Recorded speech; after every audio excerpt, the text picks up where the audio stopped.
नमस्कार। एक बार फिर से उपस्थित हूँ आप सबके सामने विश्लेषण जन्म कुंडली का इस कार्यक्रम के अंतर्गत।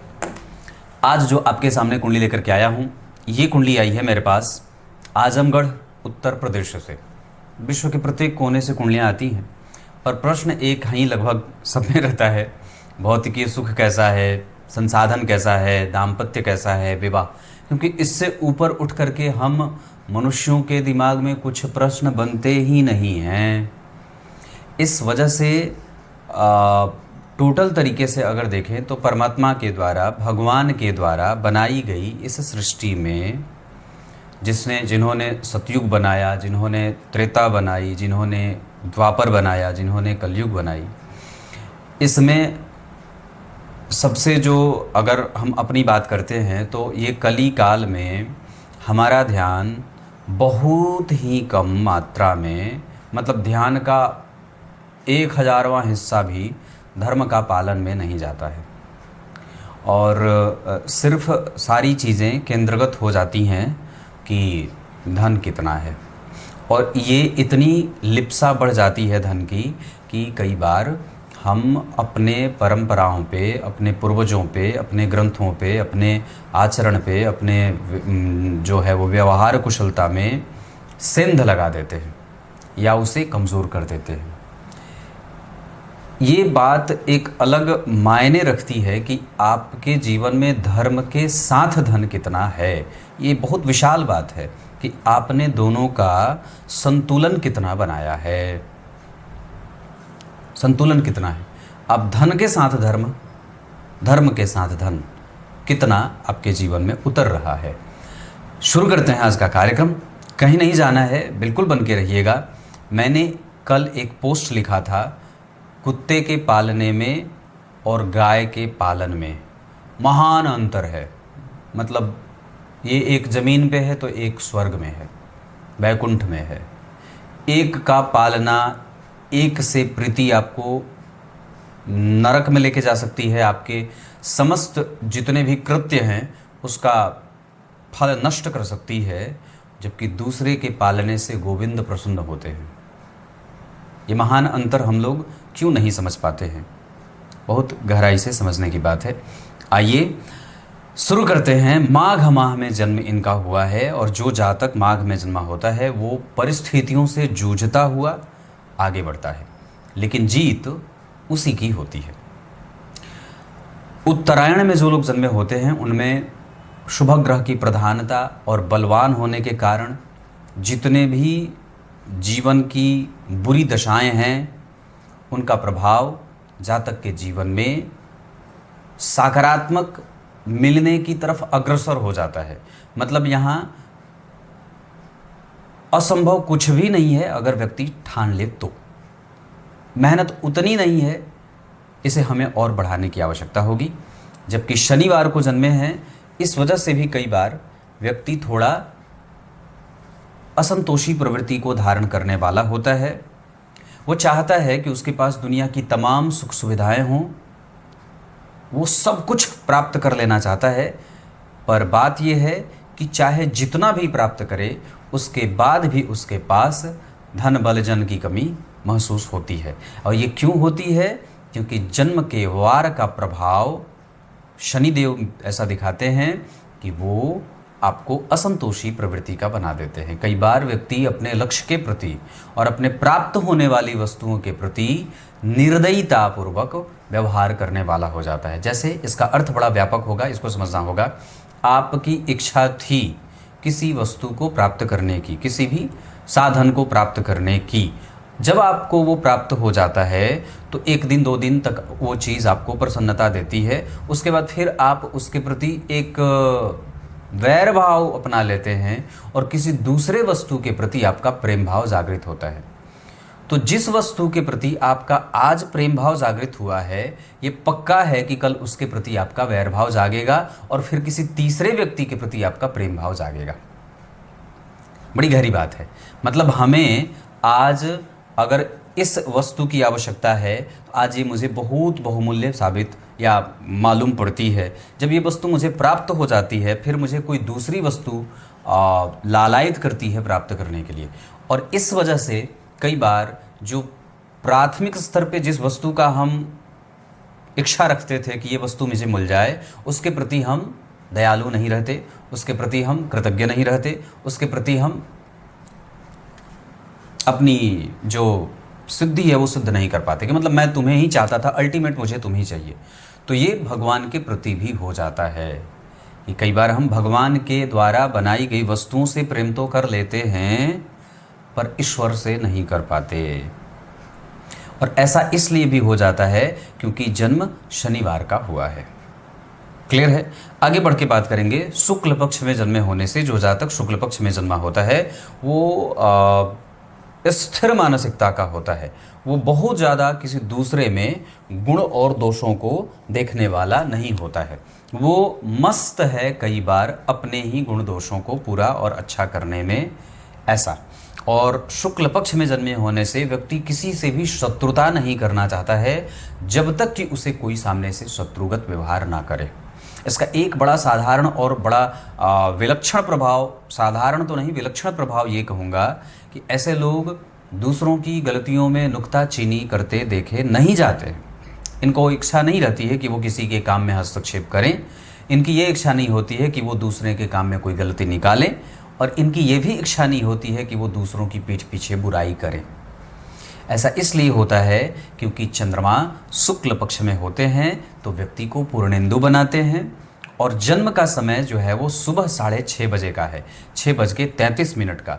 और इस वजह से कि उस स्थिति के आधार पे अगर मैं बात करता हूँ तो वहाँ पे शुक्ल पक्ष में सुबह का जन्म होगा ये। हालांकि अगर रात्रि में भी जन्म होता तो अच्छा होता, पर फिर भी ठीक है कि यहाँ सूर्य की भी रोशनी मिल रही है सूर्योदय के करीब में होने से, और रात्रि में होता तो चंद्रमा की भी रोशनी मिल रही है। इस वजह से भी व्यक्ति यहाँ विलक्षण प्रतिभा से भरा हुआ रहेगा।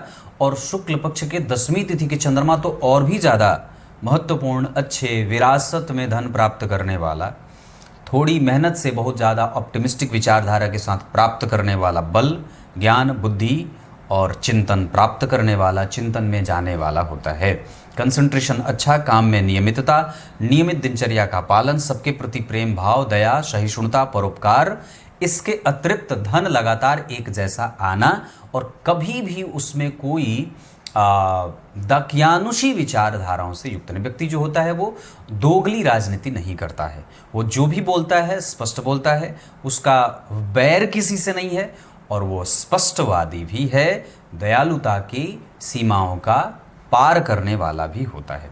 आगे बढ़ के बात करेंगे। मृगशीरा नक्षत्र, वस्तुतः ये नक्षत्र मंगल का है, पर इसके स्वामी देवता जिस पे इनका आधिपत्य होता है वो हैं चंद्रदेव। इसका अर्थ है कि जिस व्यक्ति का जन्म मृगशीरा नक्षत्र में होगा उसके ऊपर चंद्रमा से संबंधित बीमारियां, जैसे सर्दी, खांसी, जुकाम, वायरल फीवर, कई बार सर्दी वगैरह जो होती है चीज़ें, शीत जनित बीमारियां कहने का अर्थ है। ब्राह्मणों की पूजा करनी चाहिए, विष्णु भगवान की सदैव पूजा करनी चाहिए, लक्ष्मी नारायण भगवान की पूजा करिए, सत्यनारायण भगवान की कथा घर में कहवाइए। इसके अतिरिक्त अमावस्या को या पूर्णिमा को आवश्यक रूप से अपने पूर्वजों के नाम पे दान करवाइए। शंख का दान करिए, है ना, शंख का दान कर सकते हैं, अनाज का दान कर सकते हैं, वस्त्र का दान कर सकते हैं। बुधवार को, गुरुवार को, शुक्रवार को वस्त्र शुद्ध, साफ और नए कपड़े पहनने चाहिए, मतलब बिल्कुल स्त्री दिए हुए, एकदम बिल्कुल कड़क और साफ कपड़े, बुधवार को, गुरुवार को और शुक्रवार को। इसके अतिरिक्त अगर मैं और भी बातें कहूँ तो चटौली की जड़ अपने गले में धारण करना चाहिए। क्लियर है? चटौली की जड़, और मंत्र होगा ओम चंद्रमशे नमः। इस मंत्र का जप व्यक्ति को प्रत्येक दिन कम से कम 108 बार आवश्यक रूप से करना चाहिए। इसके अतिरिक्त अगर बात बन पड़ेगी तो आप इस कुंडली के लिए शुक्र का रत्न ओपल सदैव ही धारण कर सकते हैं, या सफ़ेद पुखराज भी धारण कर सकते हैं। इसके अतिरिक्त आप बुद्ध का रत्न पन्ना भी धारण कर सकते हैं, जिसमें सबसे ज़्यादा आपकी कुंडली के लिए पन्ना धारण करना अच्छा रहेगा। 5.25 रत्ती का कम से कम बुधवार के दिन दाहिने हाथ की तर्जनी छोटी उंगली में चांदी में भी धारण कर सकते हैं, बढ़िया धातु में स्वर्ण में भी धारण करेंगे तो और बढ़िया फल मिलेगा। आगे बढ़ के बात करेंगे, वैधृति योग तैतलकरण वैश्यवर्ण और देवगण के होने के कारण व्यक्ति में संतुलन बनाने की अद्भुत शक्ति है। वो सब चाहे जितना आगे ऊपर बढ़ जाए धन मान प्रतिष्ठा के मामले में, पर फिर भी अपने परिवार का पोषण करने वाला, परिवार की सुरक्षा की जिम्मेदारी संभालने वाला, सब मामा मामी बुआ फूफा जी दादा दादी बड़े पिताजी सबका आदर करने वाला और सबका प्रिय होता है ना। ये आपकी कुंडली की पंचांग की बात मैंने बताई। इसमें जो सबसे अच्छी बात है वो ये है कि आपकी कुंडली का पंचांग बहुत बेहतर बना है और इसमें सबसे बेहतर आपकी कुंडली के चंद्रमा हैं। साथ ही साथ आपकी कुंडली का लग्न कुंभ का बना है। वार के अधिपति शनिवार के शनिदेव होते हैं, लग्न के अधिपति भी शनिदेव ही होते हैं। कुंभ लग्न की कुंडली में व्यक्ति आरंभ में थोड़ी से समस्याओं से जूझता है, पर जैसे जैसे आगे बढ़ता है विवाह के बाद और भी चीज़ें प्राप्त होने लगती हैं और व्यक्ति सुखी होता है। अब आगे ये तो मैंने पंचांग बताई, अब ग्रह स्पष्ट लग्न नवांश और दशमांश का करूंगा। अब आगे मैं आपसे आपके लग्न नवांश और दशमांश पे लेके आता हूं। लग्न का मान बना है 1 अंश 10 कला, धनिष्ठा नक्षत्र में सूर्य और धनिष्ठा नक्षत्र के ही लग्न का निर्माण हुआ है। लग्न में ही सूर्य शुक्र और राहु जो आपको भ्रम में रखेंगे। अब ये भ्रम आपके दाम्पत्य के लिए हो सकता है, ये भ्रम आपके आमदनी को लेकर के हो सकता है, ये भ्रम आपके भाग्य में हो सकता है, साथ ही साथ आपके मानसिक सुख शांति निद्रा आदि पारिवारिक क्लेश कष्ट आदि में भी हो सकता है। कई बार आप अपने स्पाउस पे पूर्णतया विश्वास नहीं कर पाते, या कई बार आपके दिमाग में ये बात बनेगी इसी सूर्य शुक्र राहु के कारण। युति का फल बता रहा हूँ कि मेरे जाने के बाद मेरे परिवार का क्या होगा। ये एक महान डर जो हृदय में सबको सताता है, पर आपको ज़्यादा सताएगा क्योंकि लग्न में सूर्य शुक्र राहु बैठे हैं। दूसरा एक और डर सताता है कि पता नहीं मेरी पत्नी मेरी माता या मेरे पिता या मेरे परिवार का कितना ख्याल रखती है। कहीं ऐसा तो नहीं है कि वो मुझे दिखा दिखा करके ही सिर्फ परिवार का पोषण करती है, बाद बाकी उसके दिमाग में ऐसा कोई भाव नहीं है। अगर ऐसा है तो ये गड़बड़ है, क्योंकि आपकी कुंडली में आपकी पत्नी अनुभवी ज्ञानी सुखी और बहुत ही ज़्यादा बहुत सारे क्षेत्रों का ज्ञान रखने वाली दार्शनिक हैं। इस कुंडली में सूर्य 2 अंश के बैठे हैं धनिष्ठा नक्षत्र में, जो आपको प्रतापी बना रहे हैं, अपने पराक्रम पे विश्वास करने वाला बना रहे हैं और बाय नेचर आपको मेहनती बना रहे हैं। वहीं शुक्र 7 अंश 36 कला पे अस्त हो जाएंगे सूर्य से शतभिखा नक्षत्र में, आपके जीवन में रखे हुए पैसे का दोहन करा रहे हैं। इसके साथ साथ शुक्रोदश सहस्त्राणी के सिद्धांत के तहत आपकी कुंडली के बैठे शुक्र आपकी कुंडली के 10,000 दोषों का समन भी कर रहे हैं। लग्न में सूर्य देव पूर्व दिशा में बली होते हैं, इस वजह से व्यक्ति पुण्य अर्जित करने की कोशिश करता है, धार्मिक होता है, चरित्रवान होता है, एक से अधिक महिलाओं को जानने वाला होता है। साथ ही साथ वो ऐसा कोई आवश्यक नहीं है कि वो एक से अधिक महिलाओं को जानता है तो उनके साथ उसके संबंध गलत हों या फिर ऐसे कोई बुरे भाव पाल रहा हो, पर हाँ उसके जीवन में महिलाएं आती हैं और उनसे उनको लाभ भी होता है। महिला मित्रों की संख्या से साथ साथ उसको बहुत ज़्यादा पुरुषों में भी दिलचस्पी, ऐसे जो बात मैं कह रहा हूँ उसको ऐसे समझना होगा कि पुरुषों के प्रति जो वैर भाव है वो ज़्यादा है, और कई बार महिलाओं में फेमिनिज्म वाली जो बात है वो ये कुंडली ऐसी दर्शा रही है। शुक्र और सूर्य का लग्न में होना व्यक्ति किसी भी चीज़ को स्पष्टतया समझने में थोड़ी मशक्कत करता है और तब जाकर के उसके पास कोई चीज़ बनती है। इसके साथ एक बात और भी दिखाई देती है कि लग्न में राहु 18 अंश पे बलवान होकर के गुरु से दृष्ट राहु को देख रहे हैं। गुरु और गुरु पे राहु की दृष्टि, राहु की दृष्टि गुरु पे, गुरु की दृष्टि राहु पे, ये कई बार व्यक्ति के जीवन में कन्फ्यूज़न पैदा करते हैं। धर्म को लेकर के तो नहीं, पर हाँ स्पष्टतया कई बार नौकरी में, व्यापार में, जो सकारात्मक बिहेवियर है उसमें ये इस तरीके से परेशानी देते हैं। लेकिन एक बात जो यहाँ पे स्पष्टतया मैं कह दूँ कि किसी भी अवस्था में लग्न में सूर्य और शुक्र दोनों ही ठीक ठाक परिणाम देंगे। यहाँ व्यक्ति अपने लक्ष्य को प्राप्त करने में सफल हो जाता है। थोड़ी मशक्कत इस वजह से बनती है क्योंकि शुक्र अस्त हो रहे हैं, जो इस कुंडली के कारक ग्रह हैं, त्रिकोण के साथ केंद्र के अधिपति होकर के लग्न में बैठ करके भाग्यशाली, धर्मज्ञ, नीतिवान, मतिवान, अनुभवी और मर्म को जानने वाला, वास्तविक समस्या का हल व्यक्ति के पास है। आपके पास बहुत लोग आएंगे अपनी समस्या का हल पूछने के लिए, और निश्चित रूप से आप उन्हें उनकी समस्या से बाहर निकालने में काफ़ी मदद करेंगे। पर बात यहाँ आके अटक जाती है कि उसी समस्या से जो आप जूझ रहे हैं तो आपको अपनी समस्या का हल नहीं दिखता है।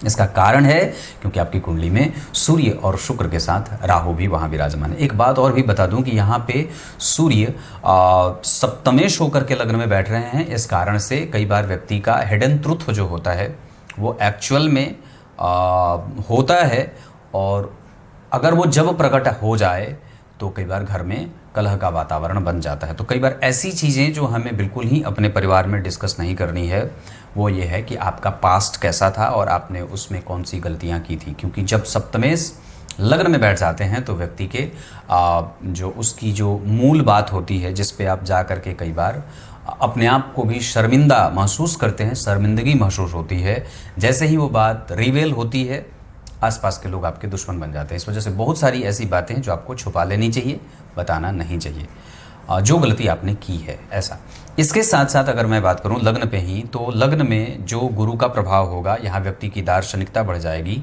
धर्म में रुचि बढ़ जाएगी, दान देने, चैरिटी करने, चैरिटेबल ट्रस्ट से मालिकाना हक प्राप्त करना, संस्थाओं का निर्धारण करने वाला, उसके नियम निर्धारण बनाने वाले, संस्थाओं के मालिक और संस्थान के कमेटी के सदस्य या चेंबर के अध्यक्ष बन जाएं। ऐसी ही स्थिति इस कुंडली में बनी हुई है। ऐसे भी अगर आप इस क्षेत्र से भी धन कमाने की कोशिश करें या फिर धर्म से जुड़ करके धन कमाने की कोशिश करें, विश्वविख्यात होने के मामले में कि कुछ अच्छा कर दिया जाए जिससे समाज में हमारा नाम, यश और बढ़ जाए, तो ये कुंडली इस मामले में आपको आगे लेके जा सकती है। और उसका एकमात्र कारण होगा लग्न पे गुरु की दृष्टि और भाग्य भाव के अधिपति, धर्म भाव के अधिपति शुक्रदेव जो योग कारक ग्रह हैं अस्त होकर के लग्न में बैठे हैं। अस्त अगर नहीं होते तो भाग्य का बल और बढ़ता, और जिस शांति के बारे में आप ढूंढ रहे हैं, जो शांति आप प्राप्त करना चाहते हैं, जो सुख प्राप्त करना चाहते हैं, जो एक आपकी आमदनी के बाद जो बेस तैयार होता है, जो बहुत मजबूत आपका जो पिलर है, जिस चीज़ को आप मजबूत करना चाहते हैं, उसमें शुक्र के अस्त होने के कारण कभी कभी आपको दिक्कत होती है। यहाँ दाम्पत्य में मतभेद, कभी कभी पत्नी के साथ कम्युनिकेशन गैप होता है, हालांकि वो बहुत ज़्यादा नहीं है। द्वितीय भाव में मंगल 22 अंश के रेवती नक्षत्र में बैठ करके आपको ट्रिकी मेहनत करने वाला, और वाणी बड़ी अच्छी, वाणी में एक अलग तरीके का जैसे होता है कि मैं अगर इनको कुछ भी बोलूं तो उससे मेरे धन की हानि होगी या मेरा पैसा अटकेगा या मेरा काम रुकेगा, तो यहाँ व्यक्ति चुप हो जाता है और वो समझदार होकर के बोलने की कोशिश करता है। अपने आप को कभी भी ऐसे बेतरतीब तरीके से पेश नहीं करता है।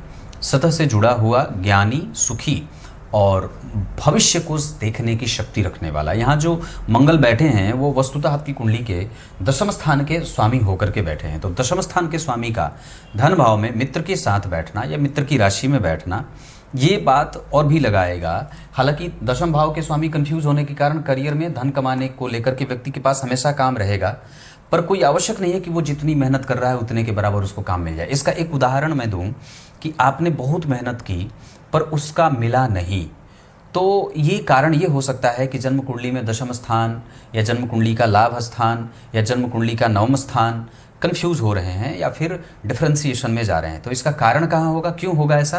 क्योंकि दशम भाव के अधिपति के ठीक आगे शनि नीच के बैठे हैं और दशम स्थान के ठीक अधिपति के पीछे शुक्र, राहु और सूर्य, वो भाव कंफ्यूज है। अगर वो लग्न में नहीं होते सूर्य, शुक्र, राहु, तो और भी ज़्यादा वो खराब हो जाते, लेकिन कम से कम गनीमत है कि वो लग्न में बैठे हैं। हालांकि फिर भी आपकी कुंडली के दशम स्थान के अधिपति मंगल के द्वितीय भाव में जाने से और तृतीयेश होकर के धन भाव में जाने से पराक्रम करके ही व्यक्ति धन कमाएगा। और ये बहुत ही सरल तरीके से मैं बात कर दूं कि यहाँ व्यक्ति जितनी बार भी अपना धन इकट्ठा करता है उतनी बार उसका धन खर्च हो जाता है। बार बार वो सीढ़ी पे चढ़ता है, बार बार चढ़ता है, बार बार सोचता है कि अगली बार ये काम कर लूँगा, ये काम कर लूँगा, पर हर बार उसके पास काम होने के बावजूद उसको गड़बड़ी होती है। तो ऐसी अवस्था में हमें बजरंगबली की पूजा करनी चाहिए, ठाकुर जी की सेवा करनी चाहिए, बजरंगबली के मंदिर का दर्शन करना चाहिए, सरसों तेल का दीपक ऑफिस से आने के बाद जलाना चाहिए, अपने कुल देवता की पूजा करनी चाहिए, अपने वास्तु देवता की पूजा करनी चाहिए, अपने घर की सफाई स्वयं से करनी चाहिए, पिता के साथ संबंध ठीक रखने चाहिए। क्योंकि आपके पास काम सदैव रहेगा कि दशम स्थान के अधिपति द्वितीय भाव में बैठे हैं, ये निश्चित रूप से काम हमेशा देंगे। पर शनि और राहु, सूर्य तो पाप करते नहीं लगाते हैं, ये बात मुझसे कई बार लोग पूछते हैं। मैं आपको यहीं पे क्लियर कर दूं कुंडली विश्लेषण के माध्यम से, इस कार्यक्रम के माध्यम से, कि सूर्य कभी भी पापकर्त्री नहीं लगाते हैं, है ना। सूर्य कभी भी पापकर्त्री नहीं लगाते हैं। जब कभी भी, अब यहीं पे शुक्र और राहु दोनों बैठे हैं, तो राहु भी वहां योग कारक ग्रह के साथ बैठे हैं और सूर्य इस कुंडली के सप्तमेश होकर के बैठे हैं। पूर्व दिशा में सूर्य बली होते हैं, लग्न में शुक्र 10,000 दोषों का समन कर देते हैं। और कुंभ लग्न की कुंडली के लिए दार्शनिकता, गुरु का लग्न पे प्रभाव, राहु योग कारक ग्रह के साथ, केंद्र के स्वामी के साथ होकर के केंद्र में बैठा है और लग्नेश तीसरे भाव में बैठे हैं, और इस वजह से थोड़ी सी कमजोरी वहां होगी। पर वस्तुतः यहाँ पे लग्न कमजोर नहीं है, लग्न बली है, क्योंकि लग्न पे गुरु का प्रभाव है। लग्न में शुक्र और सूर्य कभी खराब होते नहीं हैं। पुरुष की कुंडली के लिए विषम संख्या की राशि का बनना बड़ा अच्छा होता है। चर प्रकृति और स्थिर प्रकृति में से ये जो केंद्र में राशियां बनी हैं, ये स्थिर प्रकृति की राशियां बनी हैं। इस वजह से व्यक्ति स्थिरता के साथ धन प्राप्त करता है। बहुत सारी बातें मैंने आपको एक बार में बता दी कि यहाँ जो मंगल दशमेश होकर के और तृतीयेश होकर के धन भाव में बैठेंगे, आपके धन भाव में कौन सी राशि बनी है, धन भाव से संबंधित कार्यक्रम नाम का प्लेलिस्ट मेरे मूल चैनल पे, जो नकुल पाराशर का चैनल है, उसमें मैंने बनाया है कि धन भाव में कौन सा ग्रह बैठा है या कौन सी राशि बनी है। वहां मैंने मंगल के बारे में बात की थी कि दशमेश होकर के बैठेंगे तो काम हमेशा देंगे, पर तृतीयेश होकर के बैठेंगे और मीन राशि में बैठे हैं, वो जल तत्व की राशि है, अग्नि तत्व का ग्रह है, तो मंगल का प्रभाव डिक्रीज होगा। साथ ही साथ वो सम संख्या की राशि में बैठे हैं, तो सम संख्या की राशि में बैठने के कारण वहां ग्रह अपने मूल त्रिकोण राशि का फल ज्यादा करेगा। इसका अर्थ है कि वो ग्रह आपकी कुंडली में मेष राशि का फल करेगा। दशम स्थान से वो स्वतंत्र हो जाएंगे और अपनी दशा काल में तृतीय भाव का फल करते हुए धन देंगे, मतलब पराक्रम के साथ धन देंगे। लग्नेश चूंकि जन्म कुंडली के तृतीय भाव में बैठे हैं, इस वजह से भी व्यक्ति को मेहनत किए बिना धन प्राप्त नहीं होता। यहां जन्म कुंडली के दूसरे भाव पे जब मंगल चले जाते हैं तो कई बार व्यक्ति चान करके तो नहीं, पर अनजाने में कई बार लोगों को वाणी से गलत कुछ बोल जाता है, जिसके कारण उसके दुश्मन लगातार मेंटेन हुए रहते हैं। अभी मैं कुंडली के दूसरे भाव पे ही हूँ। मंगल का रेवती नक्षत्र में बैठना, और उस पे जरा ध्यान से देखें तो एक पक्ष और भी उजागर होगा, जो शास्त्रकार लिखते हैं कि जन्म कुंडली के धन भाव के स्वामी का भाग्य भाव में शत्रु की राशि में बैठना भाग्य से संबंधित चिंता देता है, धन से संबंधित चिंता देता है, पैतृक संपत्ति से संबंधित चिंताएं देता है। क्यों देगा? क्योंकि धन भाव के स्वामी अगर जन्म कुंडली में भाग्य भाव में बैठे हैं तो एक तरफ वो आपको भाग्यवादी बना रहे हैं, अकर्मण्य भी बनाएंगे।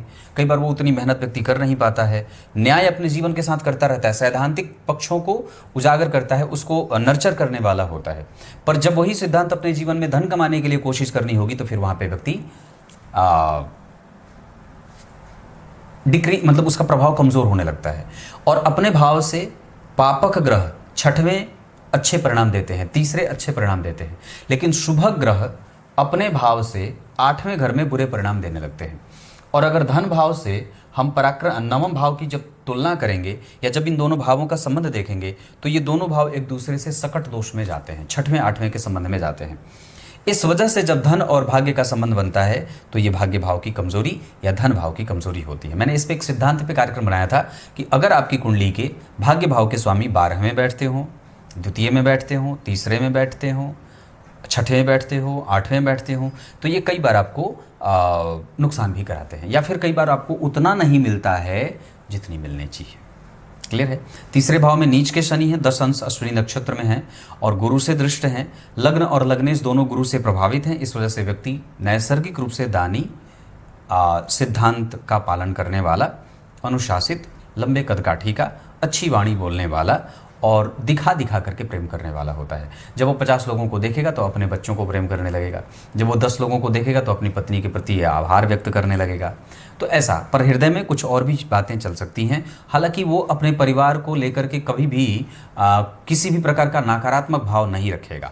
ऐसा इसलिए भी नहीं रखेगा क्योंकि वो पोषक भी हो रहा है लग्न में सूर्य के कारण और गुरु की दृष्टि के कारण। वो महत्वाकांक्षी तो है, सत्य बोलने में माहिर रखता है, पर जबरदस्त कभी कभी तीव्र क्रोध से युक्त हो जाता है, पर झट से शांत भी हो जाता है। कुंभ लग्न वस्तुतः दार्शनिक लग्न है। यहाँ सूर्यदेव और शुक्रदेव दोनों ही काफी हद तक अच्छे परिणाम करेंगे। धन मान पद प्रतिष्ठा, मतलब साधारणतया साधारण से अच्छे, है ना। अगर यही सूर्यदेव और शुक्रदेव दशम स्थान में बैठे होते, नवम स्थान में बैठे होते और चतुर्थ स्थान में बैठे होते तो उससे साधारण से थोड़े और अच्छे परिणाम करते।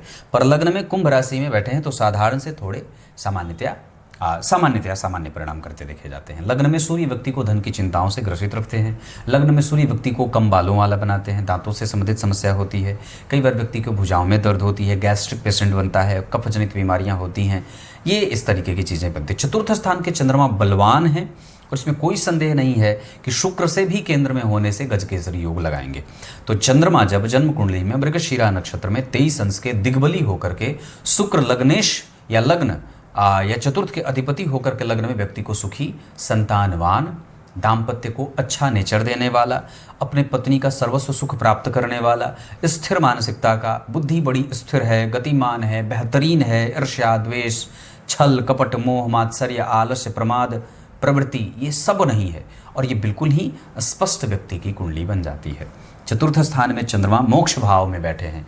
ये धर्म भाव में सूर्य व्यक्ति को धार्मिक बनाएंगे। धर्म का कारक गुरु देख रहा है। धर्म में शुक्र का जब संपर्क हो जाएगा तो व्यक्ति धर्म में मंत्र भी जोड़ने लगेगा। अर्थ भाव में मंगल बैठे हैं तो अर्थ से बात बन रही है। यहाँ भी धर्म, अर्थ, काम, मोक्ष, तो अर्थ भाव का स्वामी है और अर्थ में मंगल बैठे हैं तो अर्थ है। पर वो कठोर क्यों है? क्योंकि तृतीयेश भी होते हैं। तो धर्म, अर्थ, काम भाव का स्वामी बैठा है तो आवश्यकताओं की पूर्ति में ही व्यक्ति का धन नष्ट हो जाता है या लायबिलिटीज को पूरी करने में ही व्यक्ति जिंदा रहता है या जीवित रहता है या चलता रहता है, भागता रहता है, दौड़ता रहता है ना। मोक्ष भाव में उच्च के चंद्रमा बड़े ही पूर्णेंदु, पर उस चंद्रमा से 6वें भाव में गुरु का बैठना व्यक्ति को अपने मन का करने वाला, लेकिन उस चंद्रमा से 10वें भाव में शुक्र, सूर्य और राहु व्यक्ति को प्रतापी, पुण्य अर्जित करने वाला, सबका मान रखने वाला, सबकी मदद करने वाला। और ये सारी चीज़ें चंद्रमा में शुक्र का अंतर, चंद्रमा में सूर्य का अंतर, चंद्रमा में ये जब दशाएं चलेंगी, अंतरदशाएं, तब व्यक्ति के जीवन में और भी ज़्यादा देखने को मिल जाएंगी। पर चंद्रमा वहाँ बहुत अच्छे बैठे हैं, इसमें कोई दो राय नहीं है कि माता का सुख, भवन, भूमि, वाहन आदि का सुख बड़ा बढ़िया मिल जाता है। पंचम, षष्ठम, सप्तम भाव खाली हैं। सप्तम भाव में केतु, पत्नी के साथ कभी कभी मतभेद, हालांकि वहाँ पे रुग्णता दिख रही है, कई बार पत्नी को लंबी बीमारी हो जाती है, दूसरा बच्चा जो होता है वो थोड़ा बीमार रहता है, ऐसी भी बातें देखने को आती हैं। षष्ठम स्थान, सप्तम स्थान के बाद अष्टमेश जन्म कुंडली में 12वें भाव में विपरीत राजयोग बनाएंगे और चंद्रमा 6वें भाव के स्वामी होकर के चतुर्थ में नौकरी, पिता का कारोबार, पिता से नौकरी, पिता के धन को बढ़ाना, और कई बार व्यक्ति स्वतंत्र व्यवसाय करने वाला भी होता है। ट्रांसपोर्ट, खाने पीने का काम, बिल्डिंग कंस्ट्रक्शन, पत्थरों का काम, फर्नीचर का काम, ये सब, बच्चों के कपड़े, बच्चों के खिलौने, आईटी सेक्टर में बहुत अच्छा सफलता मिल सकती है। इसके अतिरिक्त अगर अष्टम भाव के स्वामी का 12वें भाव में जाना तो व्यक्ति चाहे 2 रुपए कमाए पर 20 रुपए की हैसियत रख करके ब्राह्मणों को देने वाला होता है। और मैं इसकी गारंटी दे सकता हूँ, व्यक्ति जितना धन कमाएगा उससे ज़्यादा वो देने में विश्वास करता है, वो इकट्ठा करने में विश्वास नहीं करता है। वो चाहता है कि उसके परिवार में जितने लोग हैं उसके कमाए गए धन से सुख भोगें, सबकी सेवा करना चाहता है ना, सबकी सेवा करना चाहते हैं। सेवा ही सबसे बड़ा धर्म है। कैसे? हमारे जो गुरुजी होते हैं वो, हम उनकी सेवा कैसे करते हैं? अपने हाथों से करते हैं, उनका पैर दबाते हैं, उनकी आज्ञा का पालन करते हैं, उनकी बात मानते हैं, उनके प्रति सच्चा भाव रखते हैं। उनका आदर ब्रह्मदेव से भी ज़्यादा है, साक्षात नारायण से भी ज़्यादा है। मैं अपने गुरुजी की बात, मैं अपने हृदय में बात करता हूँ कि एक बार मेरे गुरुजी सामने आ जाएं और एक बगर वहाँ नारायण आ जाएं तो मैं कह दूँगा भगवान आप हट जाओ, मेरे गुरुजी की छवि मुझसे धूमिल ना हो।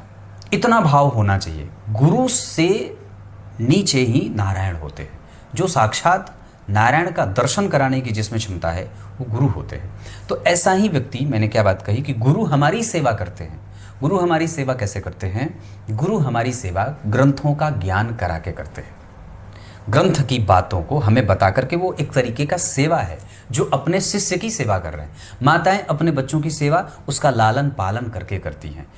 बच्चा उनकी सेवा कैसे करता है? उनकी बुढ़ापे में या उनकी देखभाल करके उनकी सेवा करता है। तो दुनिया और जो परस्पर संबंध होते हैं किसी का भी, वो सब सेवा पे ही टिका हुआ है, सेवा ही उसकी धुरी है। तो गुरुदेव ने हमारी सेवा कैसे की? हमें ज्ञान दे करके हमारी सेवा की। हमने उनकी सेवा कैसे की? हमने उनकी आज्ञा का पालन कर दिया, हमने उनकी बातों को मान करके उसको अपने जीवन में उतार करके उनकी सेवा के भाव को और बढ़ा दिया।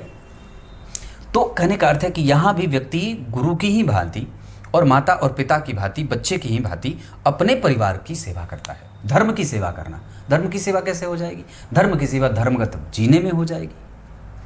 आप किसकी सेवा कर रहे हैं, धर्म की या अधर्म की। तो ये यहां पे बात यहीं से शुरू हो जाती है कि व्यक्ति के दिमाग में किसके प्रति सेवा का भाव, वो किसी व्यक्ति की सेवा कर रहा है या गुरु के मंत्र की सेवा कर रहा है। कब बहुत बार लोग पूछते हैं कि पंडित जी कोई ऐसा व्यक्ति नहीं मिला जिसको गुरु बनाया जा सके। मैंने बहुत बार ऐसे लोगों से कहा है कि गुरु कोई शरीर नहीं है, गुरु का मंत्र ही गुरु है।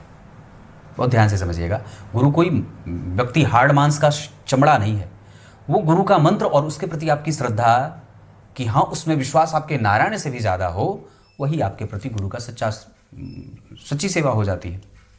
तो हम कई बार ये जो शरीर है चमड़े का, उसको गुरु मान लेते हैं, जबकि वस्तुतः गुरु वो नहीं है। गुरु उनके आदर्श में ही, उनका जो आदर्श है, उनकी जो आज्ञा है, वही आपका गुरु है। उनकी आज्ञा मान ली, वही आपके गुरु हो गए। उनकी मंत्रों का जप कर लिया, वही आपका गुरु है। शरीर तो आज है, कल खत्म हो जाएगा। तो यहाँ पे ये व्यक्ति अपने परिवार के प्रति ऐसा ही गुरुता का भाव रखने वाला होता है। आगे बढ़ के बात करेंगे। नवम भाव में गुरु बैठे हैं और स्वाति नक्षत्र में 12 अंश के ठीक ठाक बैठे हैं, कोई खराब नहीं है। लग्न और लग्नेश से दृष्ट हैं तो व्यक्ति में न्यायप्रियता आएगी, धर्म को लेकर के उदार दृष्टिकोण आएगा, वो सेकुलरिज्म से भी प्रभावित होता है और कई बार वो सभी धर्मों का सामान्यतया समान आदर करता है। दशम स्थान की स्थिति धनदायक होगी, आपको काम हमेशा देगी। जबकि एकादशवें भाव की स्थिति आपकी कुंडली में, कई बार एक बात और बता दूं जो सिद्धांत है कि एकादशवें भाव के स्वामी जब नवम भाव में बैठते हैं तो चूंकि ये पापी भाव है, इस वजह से यहां पे भी पाप आने लगता है। तो व्यक्ति के धर्म में कई बार सामाजिकता आ जाती है, कई बार मतलब प्रभाव ज्यादा पड़ने लगता है दुनिया का। तो अब उसका धर्म और उसका भाग्य अब किसी चीज से प्रभावित हो रहा है, लोगों से, समाज से, वातावरण से। और धर्म वस्तुतः क्या है, जो किसी से भी प्रभावित ना हो, किसी से प्रभावित ना हो। तो हमें यहाँ पे अपनी महत्वाकांक्षा को और महत्वाकांक्षाओं की पूर्ति करने के लिए धर्मगत ही आचरण करना है, धर्म से युक्त होकर ही धन कमाना है। नहीं तो ऐसा गुरु की दशा में ये कई बार आपको पाप प्रेरित कर देगा। पाप से प्रेरित लालच, जिद्द, हठ, क्रोध, गुस्सा, ऐसी अनियमितता और कुछ भी व्यक्ति करने को तैयार हो जाएगा। तो ऐसा ना हो, इसका ध्यान रखना चाहिए। बाकी 12वें भाव में बुध 2 मामलों में अच्छे होते हैं। एक कि वो ब्राह्मणों का पूजक होता है, दूसरा कि उसके घर में निरंतर पूजा पाठ का माहौल बना रहता है, तीसरा कि सदैव वो ब्राह्मणों का आदर, ग्रंथ का आदर, गुरुजनों का सम्मान, ये सब करता है। माता पिता के प्रति भी बड़ी कृतज्ञता होती है। पर बुरे किस मामले में, तो ये व्यक्ति के जीवन में स्वास्थ्य से संबंधित समस्या, मित्र से संबंधित समस्या, आपके कई बार बच्चों से संबंधित समस्याओं के कारण व्यक्ति के जीवन में विपरीत परिस्थितियों का निर्माण होता रहता है। बुध की दशा में पहले आरंभ में विपरीत स्थितियों का निर्माण होगा, बाद में चल करके वो चीजें ठीक होंगी। क्लियर है? ये आपके लग्न कुंडली का मैंने भाव बताया। नौमांस चक्र में नीच के सूर्य यहां भी हैं, पर लग्न में है, भाव से वर्गोत्तम होंगे, सूर्य की दशा अच्छी जाएगी। शुक्र यहाँ शुभ ग्रह की राशि में, गुरु यहाँ अपना नीच भंग करा रहे हैं, जबकि शनि शत्रु की राशि में यहाँ भी हैं और यहाँ पे नीच के हैं। इस कुंडली के लग्नेश कठोर हो रहे हैं और गुरु और शनि हर जगह एक दूसरे को देख रहे हैं। इस वजह से व्यक्ति धर्म को समझने वाला, ग्रंथों में रुचि रखने वाला, इतना ही नहीं वो शनि मंगल का प्रभाव जब नवमांसा चक्र के केंद्र में आएगा तो विवाह के बाद थोड़े से मतभेद की स्थिति बनती है, उसको जन्मस्थान से दूर भी जाना पड़ता है, पारिवारिक पृष्ठभूमि के दबाव में उसको जीवन बिताना पड़ता है। हालांकि नवमांस चक्र में सूर्य नीच के, शत्रु की राशि में शनि और गुरु नीच के हो रहे हैं, शुक्र शत्रु की राशि में हो रहे हैं, चंद्रमा सिंह राशि का निर्माण कर रहे हैं, बुध नीच के हो रहे हैं। तो बहुत काफी हद तक विवाह के बाद थोड़ी सी स्थितियां कमजोर होती है या पत्नी का उतना भाग्य नहीं मिलता है जितनी व्यक्ति कोशिश करता है या जितनी वो सोच के बैठा रहता है। नवमांस चक्र में हमने यहाँ देखी कि सूर्य लग्न में वर्गोत्तम होने से बढ़िया और उत्तरोत्तर वृद्धिदायक परिणाम देंगे। केंद्र में यहाँ उच्च के चंद्रमा। अब जरा ध्यान से देखिए, शास्त्र कहता है कि केंद्र में कोई भी अगर एक ग्रह उच्च का हो तो व्यक्ति को संपत्तिवान, सुखी, ज्ञानी और मतिमान बनाता है, और अगर वो ग्रह दिग्बली हो तब तो ये बात और भी ज़्यादा अच्छी हो जाती है। भाग्य भाव से गुरु का संबंध, भाग्येश शुक्र से गुरु का संबंध व्यक्ति के भाग्य की वृद्धि करने वाला और बेहतर परिणाम प्राप्त करने वाला बनाता है। दशमांसा चक्र में यहाँ के लग्नेश गुरु और सूर्य 2 परम मित्र, शुक्र यहाँ जन्म कुंडली में चतुर्थेश होकर के तृतीय भाव में बैठ रहे हैं। बुध यहाँ वृश्चिक राशि में, चंद्रमा सिंह राशि के राहु के साथ, और सप्तमेश सप्तम को लग्नेश जन्म कुंडली में 6वें भाव में, यही गड़बड़ है। अगर दशमांसा चक्र का लग्नेश 6वें 8वें और 12वें भाव में बैठेगा तो व्यक्ति को उसके करियर से असंतोष की प्राप्ति कराएगा। इतना ही नहीं, चतुर्थ स्थान जो कि वस्तुतः शुभ ग्रह की राशि बनी है, शुभ भाव है, यहाँ के स्वामी का तीसरे भाव में जाना और इस भाव के स्वामी का पंचम भाव में नीचा विलासी आना और साहस बल पराक्रम ऑप्टिमिस्टिक प्रवृत्ति के कमज़ोर होने में इस शनि और इस मंगल के कारण परेशानी का माहौल बनेगा। एक पक्ष यहाँ ये कहेगा कि दशम स्थान के स्वामी का चतुर्थ स्थान पंचम स्थान में जाना और पंचम भाव के स्वामी का दशम स्थान में आना, ये व्यक्ति को इतनी मैं बात कह सकता हूँ कि बुध की दशा में जब मंगल का अंतर आए या बुध की दशा में व्यक्ति का करियर आगे ग्रोथ करने वाला होगा, क्योंकि लग्न चक्र में बुध 12 में है 10 नंबर में, नवांश चक्र में वो बुध बैठ रहे हैं कहाँ 12 नंबर में, यहाँ से बैठ करके तीसरे घर में गए हैं, अपने से तीसरे घर में गए हैं, इस वजह से मेहनत करवाएंगे। लेकिन दशमांसा चक्र में पंचम के स्वामी होकर के पंचमेश और दशमेश का परिवर्तन राजयोग नाम तो नहीं लिया जाएगा, पर वस्तुतः ये परिवर्तन के कारण बुध और मंगल की दशा में व्यक्ति को धन धान्य संपत्ति करियर और सुख की प्राप्ति हो जाएगी।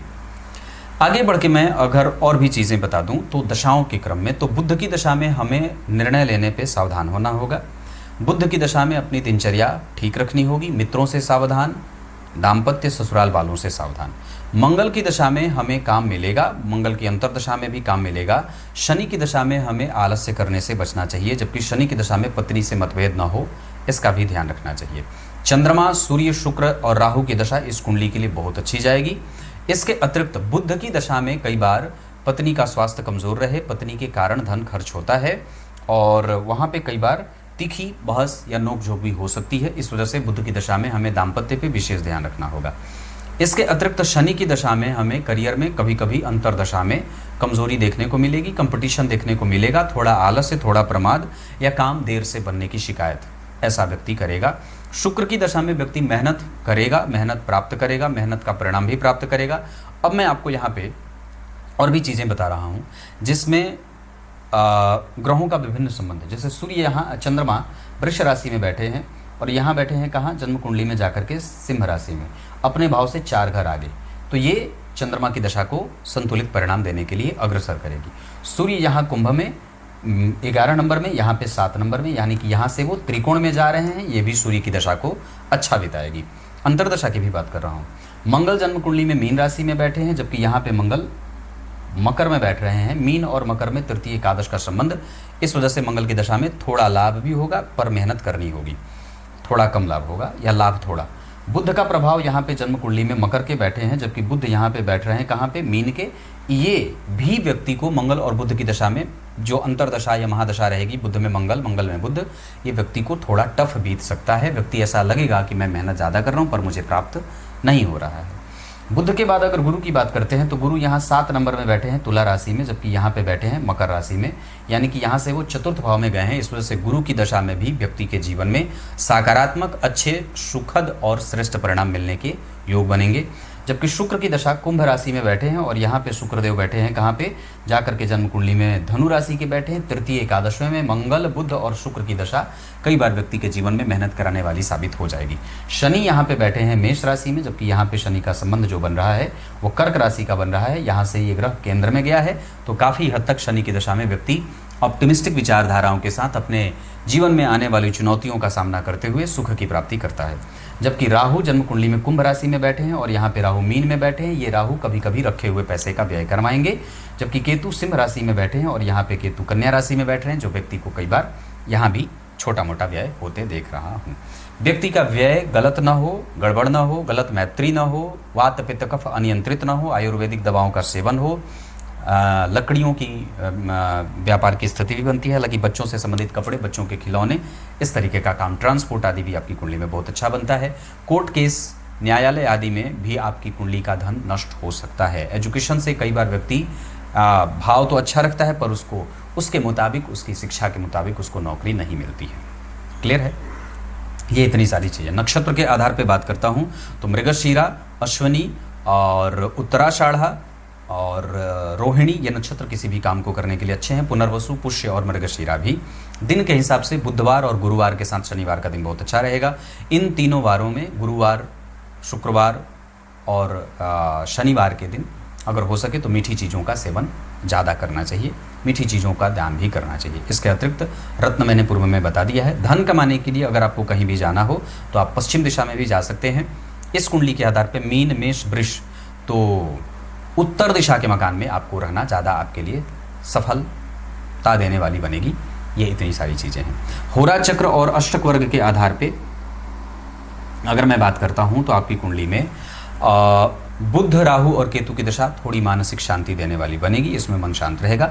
जबकि शुक्र, मंगल, सूर्य, चंद्रमा, शनि और गुरु की दशा में थोड़ा टफ देखने को मिलेगा। माता और पिता में से पिता और माता दोनों का सुख बहुत अच्छा है, दोनों के प्रति भाव अच्छा है। पत्नी कभी कभी कठोर निर्णय देने वाली बन सकती है। जबकि वाहन, भूमिवादी का सुख भी इस कुंडली में बहुत अच्छा है।